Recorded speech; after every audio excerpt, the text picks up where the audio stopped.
ថ្ងៃនេះមានហេតុអង្គចាក្រៃឃើញពពកអើយបាំងថ្ងៃបាត់ពន្លឺរស្មីនៃព្រះសូរិយាអនអាប់អើលអង្គកិនព្រំលោកយាងចុងមករក្សាព្រមទាំងអើយទេវតារុករៈអ្នកតាទិទាំង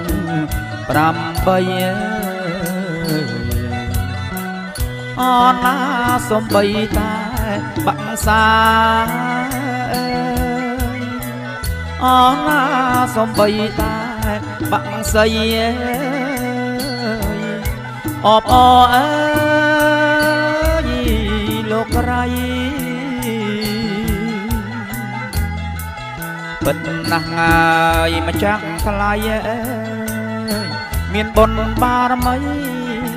ដែលជាហើយអង្គចាអណាលោកជួយសាទរ